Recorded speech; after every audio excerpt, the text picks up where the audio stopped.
ভেন্ডি আমরা অনেক রকমভাবেই বানিয়ে খেয়ে থাকি। আজকে এইভাবে একবার ভেন্ডি বানিয়ে দেখুন, গরম ভাত কিংবা রুটি দিয়ে কিন্তু ভীষণ ভালো লাগবে। প্রথমেই ভেন্ডিগুলোকে আমি ভালো করে ধুয়ে মুছে নেব, তারপরে সাইজ করে নেব।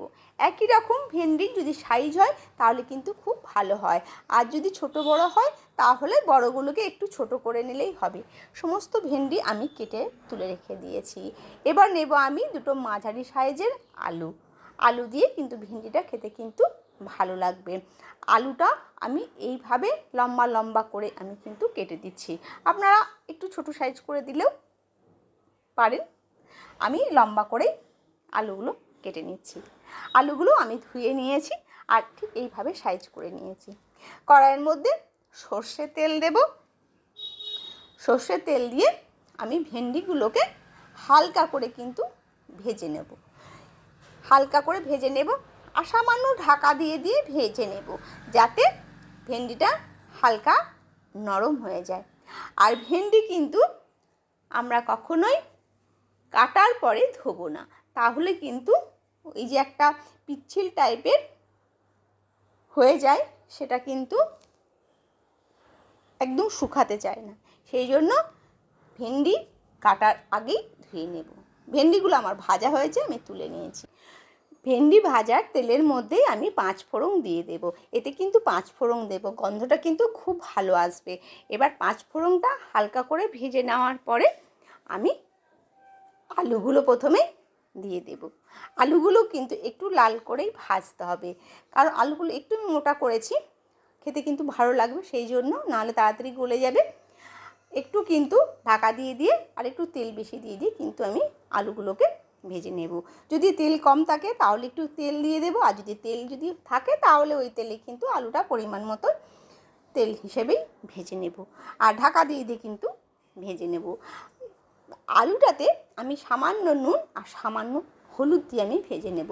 আমি কিন্তু ভেন্ডিতে একটু নুন দিইনি, যেহেতু ওটা গলে গেলে না ওটা একটু পিচ্ছিল হয়ে যাবে বলে আমি কিন্তু নুনটা দিইনি। আমি আলুটাতে নুন আর হলুদ দিয়ে কিন্তু আমি ভেজে নেব। খুব ভালো করে বেশ ভাজা হয়ে গেলে আমি হালকা ঢাকাও দিয়ে দেবো। ঢাকা দিয়ে দিয়ে যতক্ষণ না হচ্ছে ততক্ষণ কিন্তু একটু আমি ভাজতেই থাকবো। তো এইভাবে আলুগুলোকে আমি নাড়াচাড়া করে নিয়ে কিন্তু আমি ভেজে নেব। যতক্ষণ না ভাজা হচ্ছে ততক্ষণ কিন্তু এটাকে নাড়তে থাকতে হবে আর ঢাকা দিতে হবে। যখন বুঝবেন হ্যাঁ হয়ে গেছে, তখন কিন্তু আর ঢাকনা দিতে হবে না। তার আগে কিন্তু আমি ঢাকনা দিতে থাকবো। এবার একটা বাটি নেব, সেই বাটির মধ্যে পরিমাণ মতো জিরে গুঁড়ো, ধনে গুঁড়ো আর দেব এতে হলুদ গুঁড়ো আর সামান্য লাল লঙ্কার গুঁড়ো, এতে কিন্তু ঝাল আছে। এই মশলাটা একটু জল দিয়ে গুলে নেব। এইভাবে না জল দিয়ে যদি গুলে নিই তাহলে ঠিক কিন্তু বাটা মশলার মতনই খেতেও হয় আর দেখতেও হবে। সেই জন্য আর কড়াইয়ের মধ্যে লেগেও যাবে না, একটু সামান্য জল দিয়ে গুলে নিলে কিন্তু সুবিধা হবে। আলুগুলো আমার মোটামুটি 60% মতো আমার সেদ্ধ হয়ে গেছে। এই অবস্থায় আমি একটু কাঁচা লঙ্কা আর একটু আদা বাটা এটাতে মশলা হিসাবে দিয়ে দেব, বাটা মশলা হিসেবে। তো ভালো করে এটাকে আমি নাড়তে থাকবো, তাহলে কাঁচা লঙ্কা আদাটা কিন্তু আলুগুলোর মধ্যে মশলাটা ঢুকে যাবে আর সামান্য একটু ভাজাও হয়ে যাবে। এইভাবে নাড়তে নাড়তে দেখবেন মশলাটাও কিন্তু কষা হবে, আদার কাঁচা গন্ধটাও কিন্তু চলে যাবে। আর একদম শুকনো শুকনো মতো দেখতে লাগছে, দেখুন ভীষণ টেস্টি হয়। কাঁচা লঙ্কার গন্ধটাও খুব ভালো লাগে, কাঁচা লঙ্কার আদা। আর এই মশলাটা আমি জলে গুলে নিলাম।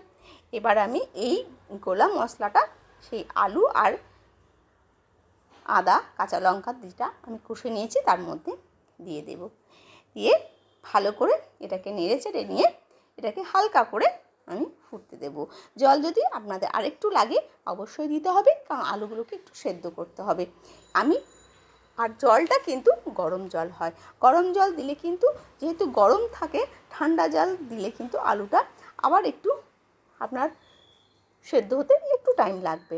তো আমি গরম জল এতে দিয়ে দিয়েছি, দেখুন একদম শুকনো শুকনো হয়ে গেছে। এতে আমি আর সামান্য জল দিয়ে দেবো, কারণ আলুটা আমার হয়ে গেলে এবার আমি ভেন্ডিগুলো এর মধ্যে দিয়ে দেবো। সেই জন্য আমি আর একটু গরম জল এতে দিয়ে দিলাম।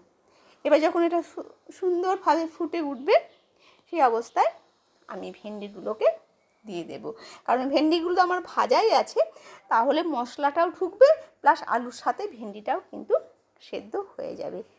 আর এটা ভাত রুটি আপনার যাই খান তার সাথে কিন্তু খেতে ভালোই লাগে।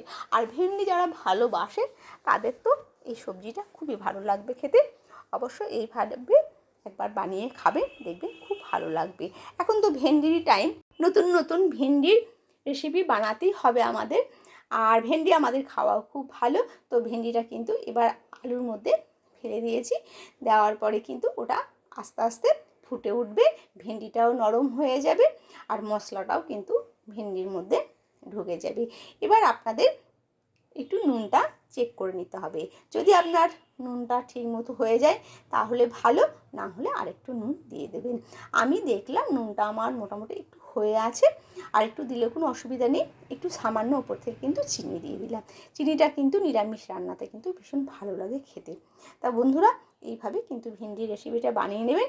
আর নুন মিষ্টি যেন নিরামিষ রান্নাতে যেন সমান হয়, সেই জন্য নুন মিষ্টি একটু ঠিকঠাক করে দেবেন। আর একটু শুকনো শুকনো হলে এটা কিন্তু ভালো লাগবে খেতে। সেই জন্য অল্প পরিমাণে জল দিয়েছি, আর জল যেটা দিয়েছি সেটা মোটামুটি আমার আলুতেও কিন্তু টেনে নিয়েছে। এবার আপনারা যদি ঝোল রাখতে চান তাহলে একটু ঝোল রাখবেন, নাহলে এমনি শুকনো শুকনো খেতে কিন্তু বেশ ভালো লাগে। আর ভেন্ডির সাইজগুলো কিন্তু এক, আর আলু আর ভেন্ডি দুটোই লম্বা লম্বা করে দিয়েছি, সেই জন্য কিন্তু দেখতেও ভালো লাগছে, খেতেও কিন্তু ভীষণ ভালো লাগে।